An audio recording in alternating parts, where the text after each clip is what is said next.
और मेरे पास कितना था या कितना मेरी कमाई है या मेरा है क्या, वो तो किसी को नहीं मालूम रहता ना। तो जो बयान मुझे देना था वो मैंने 164 में दिया। कल को ईडी बुलाएगी, मैं ईडी के सामने भी बयान दूंगा। झारखंड की सरकार को और एक आदिवासी मुख्यमंत्री को बचाए रखना एक गुनाह है। कांग्रेस पार्टी को, जिस पार्टी ने मेरे पिता को इतना सम्मान दिया, बचाए रखना गुनाह है, तो ऐसे गुनाह को हम बार बार करेंगे। कोई दिक्कत नहीं। जेल से कौन डरता है? गलत आप होंगे तब ना आपको जेल होगा, कि ऐसी जेल डाल षड्यंत्र की बात हो रही है तो षड्यंत्र को भी बोलते हैं ना, नकल के लिए भी अकल चाहिए। गुरुजी ने आंदोलन करके झारखंड दिलाया और हेमंत सोरेन जी ने आंदोलन करके इस सरकार को बचाने का काम किया, झारखंड की चुनी हुई जनता के मैंडेट को सम्मान देने का काम किया। ये आंदोलन ही तो है जो वो लड़ रहे हैं, और आंदोलन ही से ओबीसी लागू किया, 32 लागू किया, सैया सेविका को सम्मान दिया, पारा शिक्षक को सम्मान दिया, सीपीएल लागू किया, सरना धर्म कोड लागू किया। ये आंदोलन तो है। ये डर है, ये डर है कि कॉन्फिडेंस है? ये कॉन्फिडेंस है, ये डर नहीं है। जेल का जिक्र तो ये डर नहीं है, ये कॉन्फिडेंस है। इस जन्म में तो नहीं जा पाऊंगा, क्योंकि ये जन्म उस व्यक्ति का दिया हुआ है जिस व्यक्ति को कांग्रेस पार्टी ने बहुत कुछ दिया, और उस व्यक्ति को 6 बार का विधायक बनाया, 3 बार का मंत्री बनाया, 2 बार नेता प्रतिपक्ष बनाया, सीएलपी बनाया। आज कांग्रेस पार्टी के चलते मेरे पिता जाने गए और उन्होंने फिर अपनी पहचान बनाई। भाजपा के खिलाफ जिसने जितना ऊंचा बोला है वो अंतिम में वहीं चल गया है। बाबूलाल मरांडी झारखंड उदाहरण है, ज्योतिरादित्य सिंधिया हो, फिर आपके प्रभारी जो थे आरपीएन सिंह हो, हार्दिक पटेल हो, सब पहले भाजपा के विचारधारा के विरोध में खुद को स्थापित करते हैं और फिर भाजपा के विचारधारा में समाहित हो जाते हैं। जिंदगी एक खेल है और वहाँ पे तमाम खिलाड़ी हैं। या फिर आप इन खिलाड़ियों के साथ खेल लीजिए, और नहीं तो वो खिलाड़ी आपके साथ खेलेंगे। का अगर आप अखबार उठाकर देखेंगे तो पहले पन्ने पर एक खबर है कि एक विधायक जो है वो 1 करोड़ रुपए पर डे का कमाता है। उसके बाद पूरे सोशल मीडिया में गुना भाग जोड़ घटाव होने लगा। 1 करोड़ एक दिन का, 30 दिन का 30 करोड़, 365 दिन का 365 करोड़, और 81 विधायकों का भी जोड़ा जाने लगा। कैलकुलेटर के सारे जो ऊपर स्क्रीन हो वो टूटने लगे, लोगों ने फेसबुक पर लिखने पड़ने लगा। कई बातें शुरू हुई। जिस विधायक का जिक्र हुआ उस पूरे 1 करोड़ हर दिन कमाते हैं, उनके साथ हैं अभी 2 लोग हैं। एक तरफ सचिन है जो लोकल खबर से, एक तरफ मैं हूँ जो लोकतंत्र से हूँ। दोनों हैं और कई गंभीर सवाल हैं, क्योंकि झारखंड की जनता बहुत हड़बड़ी में प्रेस कॉन्फ्रेंस बहुत कुछ नहीं हो पाया था, तो बहुत कुछ जानना चाहते। अनूप जी, यह जो आपके यहाँ रेड पड़ा, आपको डराने के लिए था या सचमुच में आप झारखंड में रसूलदारों में से गिनती में आते हैं? देखिए, झारखंड में एक मजबूत पॉलिटिकल परिवारों में गिनती में तो आते ही हैं, लेकिन ये रेड डराने के लिए था। इससे कोई इत्तेफाक से नहीं ये बोला जा सकता है, लेकिन ये रेड डराने के लिए था। और डराने के लिए क्यों था वो आप लोग भी जानते हैं, वो किसी से छुपा हुआ नहीं है। पूरा झारखंड जानता है कि डराने के लिए ये रेड था। अनूप जी, और एक सवाल रहेगा, जब जब सरकार अस्थिरता की बात आई है उसके बाद आपने कंप्लेन दिया है। फर्स्ट बार में सब्जी वाले पकड़ाते हैं, सेकेंड बार में कुछ विधायक पकड़ाते हैं। आखिर जो सरकार बनाना चाह रही है भाजपा, उसमें आप ही को क्यों गिन रही है? देखिए, पहला बात तो पहली बार जो कंप्लेन हुआ उसमें भी सब्जी वाले नहीं पकड़ाए, उसमें भी वो लोग पकड़ाए जो बीजेपी नेता के साथ आए दिन देखे जाते थे। वो लोग पकड़ाए जो महाराष्ट्र में बीजेपी के पोस्ट पर थे। वो लोगों का फुटेज भी सरकार को मिला, विभाग को भी मिला, जो लोग उनके साथ दिल्ली सफ़र किए थे या जो लोग उनके साथ दिल्ली घर पर, दिल्ली होटल में रुके हुए थे। तो ऐसा नहीं है कि सरकार ने जांच नहीं किया, जांच तो की है सरकार ने, और सरकार ने अपने पास जांच को रखा भी हुआ है और तो सबूत जुटाए जा रहे हैं। दूसरी बार जो रेड किया, तो ये समझ में नहीं आता है कि दूसरी बार जो एफआईआर हुआ उसमें सिर्फ और सिर्फ लोग मेरी को क्यों देखते हैं। 6 फुट 1 इंच के हमारे इतने अच्छे, इतने नौजवान दमदार प्रदेश अध्यक्ष राजेश ठाकुर जी भी मेरे बगल में खड़े हुए हैं, उनको क्यों नहीं देखते हैं। उसके बाद अविनाश पांडे सर का भी बयान आता है कि हाँ, हमारी जानकारी में जो चीज़ चल रही थी या फिर जो चीज़ हो रहे थे वो हमारे जानकारी में, और अनूप सिंह ने जो किया है वो हमारे आदेश पर किया। तो तो अविनाश पांडे जी का बयान नहीं दिखाई दे रहा है किसी को। तीसरा चीज़ कि आलमगीर साहब ने दल बदल का मामला दर्ज कराया, सीएलपी वो हैं, हम तो नहीं हैं सीएलपी, दल बदल का मामला वो दर्ज करा रहे हैं, तो उनका कोई किसी पे नहीं दिखाई दे रहा है। आज ले दे के सब को अनूपी सिंह दिखाई दे रहा है। भैया ये सब बातें अपनी जगह हैं, लेकिन अगर पार्टी बोलेगी तो हम किसी भी काम को करने से पीछे नहीं हटेंगे। पार्टी ने बोला कि ऑपरेशन लोटस फेल करना है, आदरणीय मुख्यमंत्री जी ने बोला, हमने किया। अनूप सिंह जी को अगर पूर्व से ही पता रहता है कि कुछ नेता है उनको संपर्क कर रहे हैं या इस चीज़ की जानकारी रहती है, तो वो बाद में क्यों ये जो है आवेदन देते हैं? देखिए, पूर्व अनूप सिंह को ही नहीं, सरकार के बैठे हुए तमाम वो इम्पोर्टेंट पर्सन्स जो हैं, चाहे वो हमारे मुख्यमंत्री जी हों, चाहे वो अविनाश पांडे जी हों, चाहे वो राजेश ठाकुर जी हो या आलमगीर साहब हो, इन सबको सरकार में अंदर और सरकार के बाहर वाली गतिविधियों पर नज़र रखना पड़ता है और उन्हें मालूम रहता है कि कौन उनके खिलाफ जा रहा है, कौन उनके खिलाफ नहीं जा रहा है। अगर नहीं करेंगे तो राजनीति नहीं कर पाएंगे। तो खाली मैं ही नहीं हूँ जिसको पता रहता है। दूसरा चीज़ कि आखिरी तक हम लोग क्यों वेट करते हैं? आखिरी तक हम लोग इसलिए वेट करते हैं क्योंकि शरीर का अंग कोई ख़राब हो जाए तो उसे काट के फेंका नहीं जाता है, उसे पहले उपचार किया जाता है, इलाज करवाया जाता है।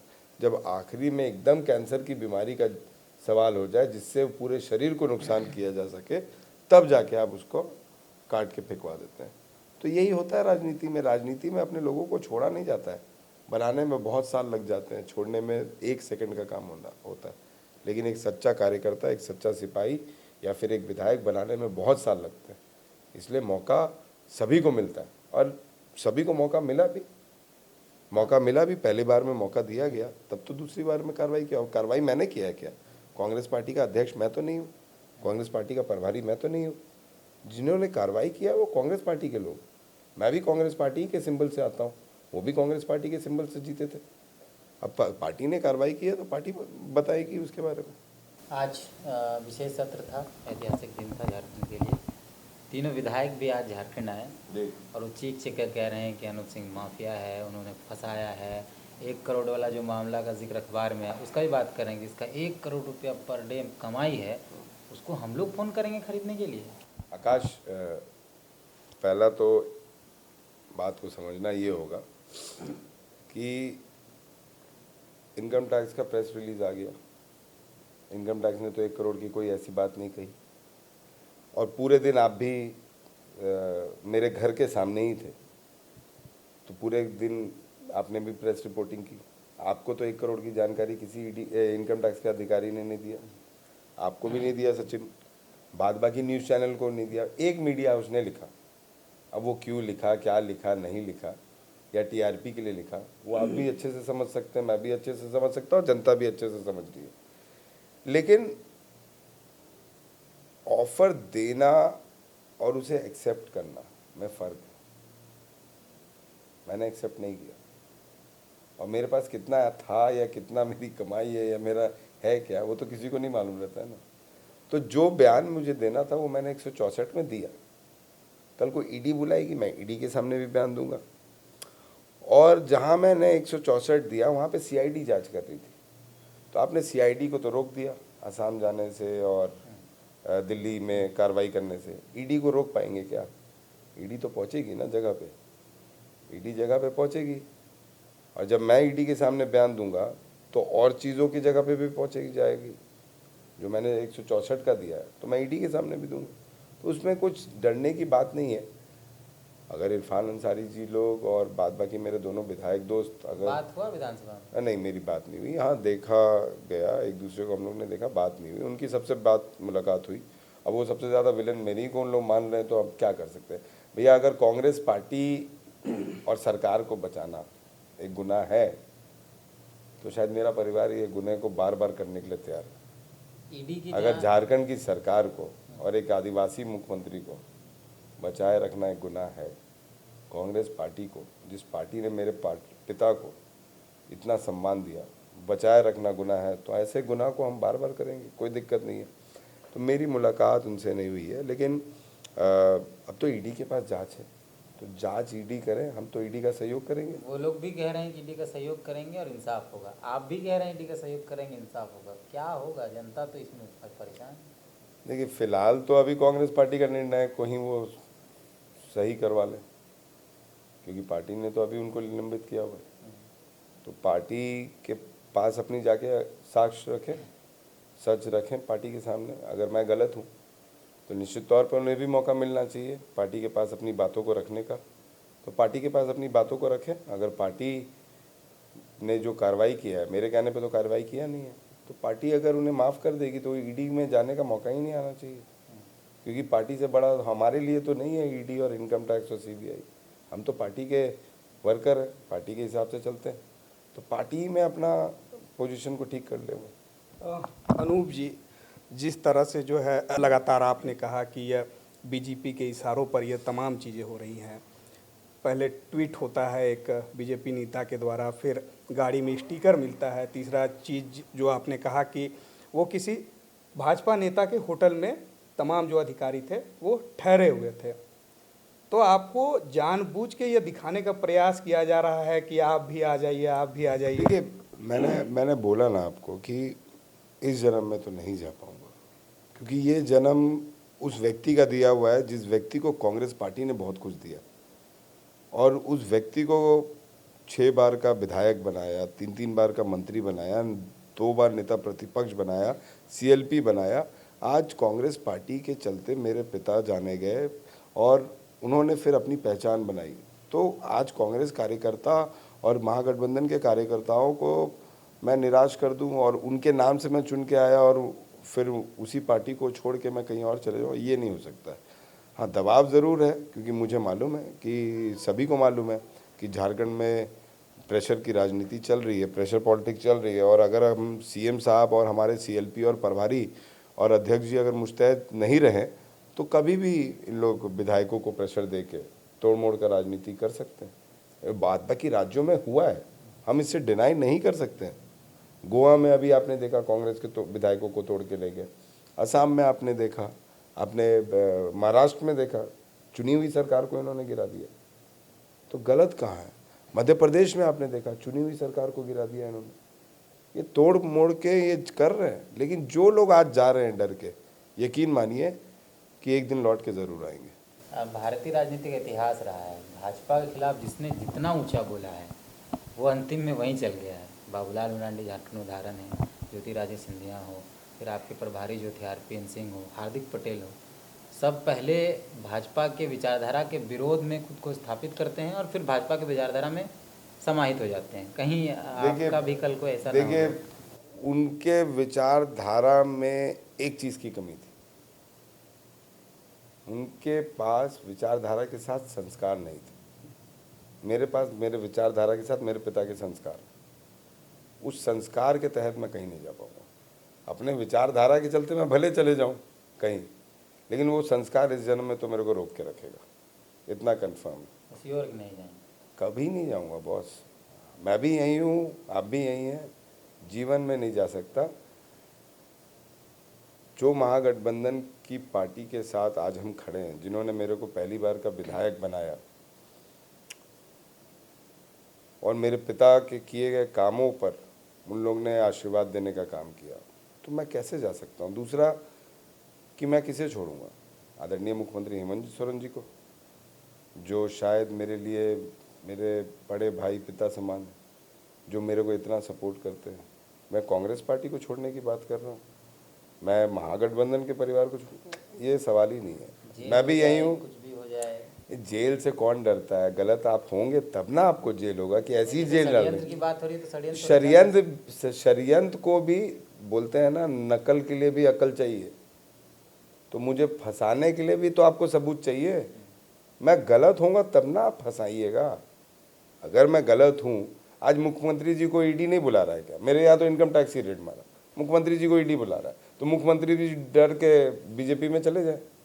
यही आप लोग चाहते हैं कि जो आदिवासी मूलवासी झारखंड के महागठबंधन के कार्यकर्ता जिस मुख्यमंत्री जी को इतने प्यार से चुने, जो सरकार चुने, तो मुख्यमंत्री जी डर जाए और चले जाए? ऐसा नहीं होता है। ऐसा जो हुआ है वो हम बताएं। ऐसा हुआ होगा, लेकिन पहली बार तो कोई मुख्यमंत्री जिसने ये साबित किया है कि हाँ वो आंदोलनकारी का बेटा है, वो आंदोलनकारी का बेटा भी है और आंदोलन करना जानता भी है, क्योंकि गुरुजी ने आंदोलन करके झारखंड दिलाया और हेमंत सोरेन जी ने आंदोलन करके इस सरकार को बचाने का काम किया, झारखंड की चुनी हुई जनता के मैंडेट को सम्मान देने का काम किया। ये आंदोलन ही तो है जो वो लड़ रहे हैं, और आंदोलन ही से ओबीसी लागू किया, 32 लागू किया, सैया सेविका को सम्मान दिया, पारा शिक्षक को सम्मान दिया, सीपीएल लागू किया, सरना धर्म कोड लागू किया। ये आंदोलन ही तो है।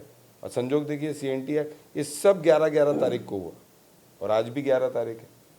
आज ही के दिन हमने भी शपथ लिया था विधायक का, मैंने और श्री बसंत सोरेन जी ने, आज ही के दिन हम लोग ने भी शपथ लिया था। आज एक दिन सीएनटी भी लागू हुआ। आज ही के दिन सीएनटी भी लागू हुआ था, आज ही के दिन सरना धर्म कोड भी हुआ था, आज ही के दिन आपको ओबीसी भी लागू हुआ, 32 भी लागू हुआ। अच्छा, अगर ऐसा रहा, क्योंकि जेएमएम का इतिहास रहा है, बीजेपी के साथ गई है, सरकार बनाए हैं, अगर आपके बड़े भैया ही चले गए तो फिर आप क्या करेंगे? अगर ऐसी संभावनाएं हुई। संभावना पर राजनीति नहीं किया जाता है। राजनीति वसूल पर, राजनीति आइडियोलॉजी पर, राजनीति एक विचारधारा की लड़ाई होती है। तो संभावना पर राजनीति नहीं किया जाता है। राजनीति को करने के लिए लड़ना पड़ता है, और लड़ते लड़ते आप इतनी आगे निकल जाते हैं कि पीछे मुड़कर जाना आपके लिए कभी घातक साबित हो जाता है। मगर कहीं ना कहीं तो आपके जो बड़े भाई हैं उन्हें डर लगने लगा है। विधानसभा के अंदर उन्होंने कहा कि अगर मैं जेल में भी रहूं तो मैं सबका सुपड़ा साफ कर दूंगा। ये डर है, ये डर है कि कॉन्फिडेंस है? ये कॉन्फिडेंस है, ये डर नहीं है। जेल का जिक्र तो ये डर नहीं है, ये कॉन्फिडेंस है। कॉन्फिडेंस ये है, ये विश्वास है झारखंड की जनता के प्रति। विश्वास है कि उनको जेल जाना ही होगा। ये विश्वास है झारखंड की जनता के प्रति, ये विश्वास है उन वोटर्सों के प्रति, ये विश्वास है उनके किए गए कामों के प्रति कि अगर बीजेपी ने उन्हें साजिश के तहत जेल में भी भेजने का काम किया तो झारखंड की जनता जवाब देने का काम करेगी। गलत नहीं रहेंगे तो जेल कैसे जाएंगे? तो नहीं जाएंगे। आपके मुख्यमंत्री भी चीख चीख कर रहे हैं। वो खुद ही जिक्र कर रहे हैं। क्या? मुख्यमंत्री खुद विधानसभा जब विधानसभा में मुख्यमंत्री जी ये बात कर रहे थे ना, तो मैं बगल में था, आपने देखा होगा।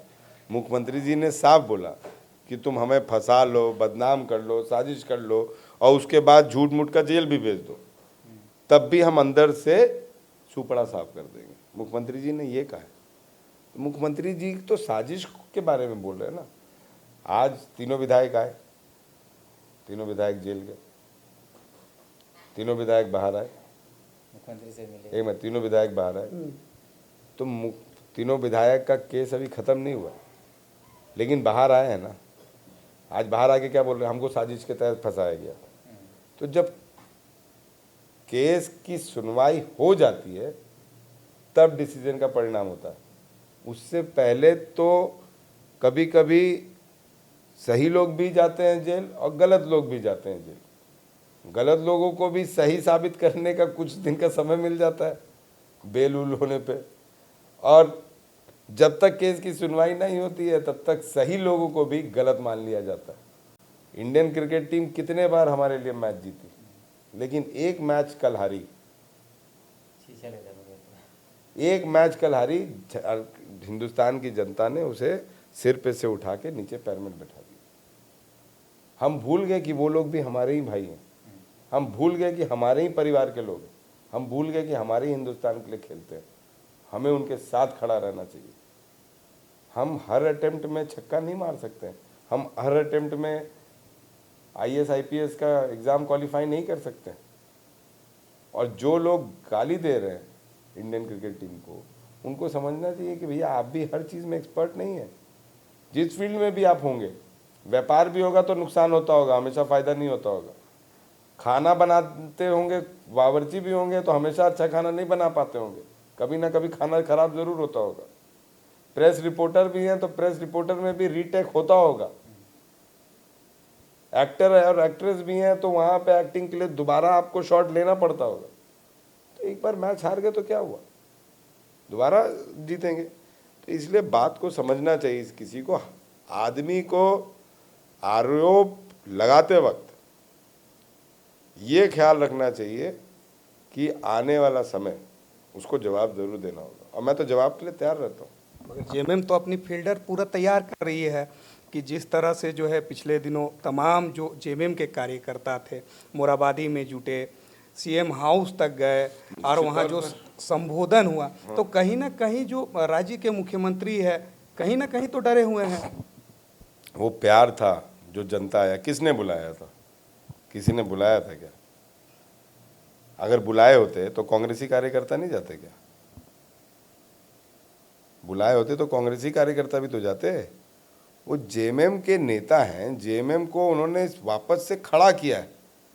जेएमएम को आधुनिक जेएमएम बनाने वाला व्यक्ति अगर कोई है तो हेमंत सोरेन, जिसने जेएमएम के स्टाइल को, जेएमएम के वे ऑफ पॉलिटिकल लाइफ को बदल के रख दिया। जब वो यात्रा निकाले थे तो उस टाइम कोई सोचा नहीं था कि जेएमएम में मुख्यमंत्री का इतना बड़ा चेहरा बनकर हेमंत सोरेन जी आएंगे। आज से चुनाव से पहले जब वो नेता प्रतिपक्ष थे तो उनसे लोग प्यार करते हैं। नोटिस मिला तो सभी लोग तो हेमंत सोरेन जी को फोन नहीं कर सकते हैं ना, तो लोग उठे और चले और आ गए। इसलिए कोई बात नहीं है वो। अनूप जी, पक्ष और विपक्ष की जो खींचातानी चल रही है, जो राज्य का नुकसान हो रहा है, 3 लाख वैकेंसी आज भी खाली है, युवा सड़कों पर है, उनका क्या होगा? देखिए, जहाँ तक राज्य का नुकसान की बात आप कर रहे हैं, राज्य में इस सरकार के द्वारा नुकसान नहीं दिया जा रहा है। नुकसान तो 17 साल बीजेपी ने दिया, हम तो उसको ठीक कर रहे हैं। हमने पारा शिक्षकों का उतना बड़ा मामला सॉल्व करवाया, सैया सेविका को सम्मान दिया, सीपीएल का किया, ओबीसी को किया, 32 को किया, सरना धर्म को किया। ये सब इस राज्य की उन्नति में कहीं ना कहीं एक अमूल्य हिस्सा थे, इसलिए हम लोग ने इन सबको किया। चुनाव आए, चुनाव में जब हम जीत कर आते हैं तो जीतने से पहले एजेंडा देते हैं और एजेंडा के दम पर जनता तय करती है कि कौन पार्टी को चुन के लाना चाहिए। तो हमने एजेंडा दिया तो हमने उसे पूरा करने का काम किया। और रह गई बात कि राज्य में जो विपक्ष कर रही है, विपक्ष और सत्ता पक्ष की लड़ाई नहीं है, ये सिर्फ और सिर्फ विपक्ष की लड़ाई है। सत्ता पक्ष तो अपना काम करते जा रही है। हम क्या रुक रहे हैं काम करने के लिए?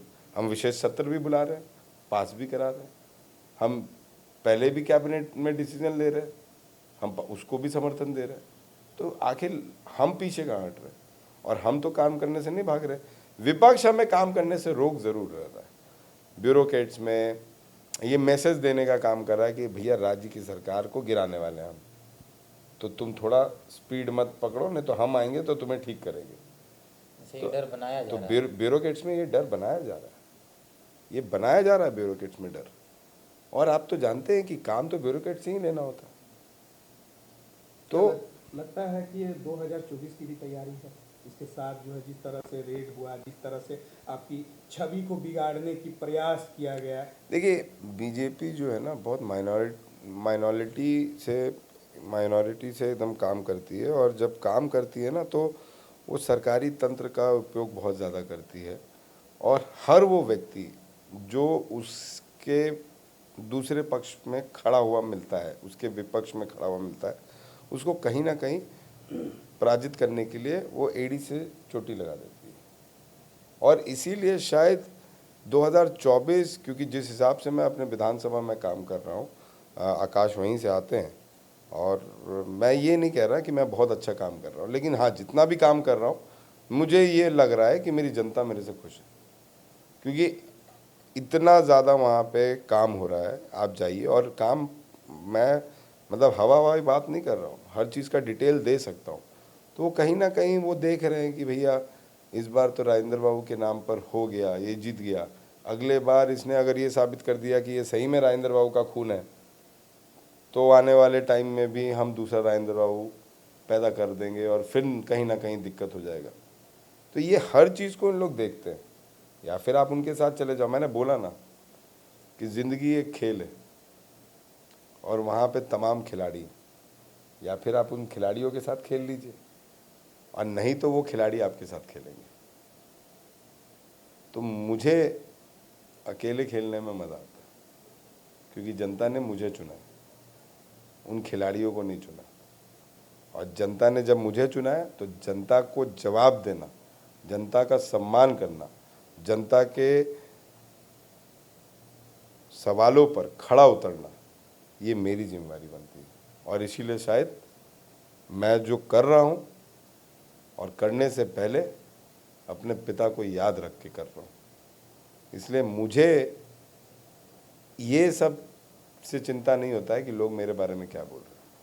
हाँ, जिस दिन कांग्रेस पार्टी मुझे गलत मान लेगी, बेरमो की जनता मुझे गलत मान लेगी, सोरेन परिवार मुझे गलत मान लेगा, और मैं सोरेन परिवार इसलिए बोलता हूँ क्योंकि मेरा पॉलिटिकल रिश्ता नहीं, हमारा पारिवारिक रिश्ता है। और बड़े भाई का उपाधि आज से नहीं, बहुत पहले से, जब वो विधायक नहीं भी थे तब से, और मेरे पिता ने उनके पिता को बड़े भाई का उपाधि देने का काम किया। आज भी जब बाबा पापा के बारे में बात करते हैं तो पता चलता है कि पापा को वो कितना मानते थे। कभी कभी चाची से भी मिलने का मौका मिलता है तो चाची भी जब बात करती हैं तो पता चलता है कि पापा को वो कितना मानते थे। तो रिलेशनशिप एक दिन में नहीं बनता है, बरसों लग जाते हैं बनाने के। उससे मेरे को दिक्कत होगा जब ये लोग सोचने लगेंगे कि अनूप सिंह गलत है और अनूप सिंह ने गलत किया, तब मैं अपने आप को मुंह दिखाने के लायक नहीं समझूंगा। लेकिन अभी मैं जो कर रहा हूँ मुझे मालूम है मैं क्या कर रहा हूँ। पूरा जब प्रकरण हुआ अनूप भैया, तब जो कांग्रेस परिवार था वो आपके साथ खड़ा रहा। निश्चित तौर पर आप लोग ने तमाम ने देखा जिस तरीके से राजेश ठाकुर जी, सुबोधकांत साहे जी, तमाम सीनियर लीडर्स का बयान आ रहा था, या फिर आप लोग थे और मेरे घर के आगे कार्यकर्ता, चाहे बेरमो आवाज़ हो चाहे रांची आवाज़ हो, जिस तरीके से आके सपोर्ट कर रहे थे, आप लोग तो थे ही। तो मैं अपने आप को सौभाग्यशाली समझता हूँ कि मेरे को ऐसा परिवार मिला है जो मेरे को चाहता है, मेरे को प्यार करता है और मेरे लिए और मेरे साथ खड़ा भी। मतलब 110% है कि कभी भी यह चीज़ नहीं सोचेंगे कि मैं कांग्रेस छोड़ के जाऊं अनूप सिंह। देखिए, मैंने आपको बहुत साफ बोला कि प्रेशर पॉलिटिक्स से राजेंद्र बाबू का परिवार घबराने वाला नहीं है, और प्रेशर पॉलिटिक्स से इस जन्म में क्या किसी जन्म में आप बीजेपी मेरे को शामिल नहीं करा सकते।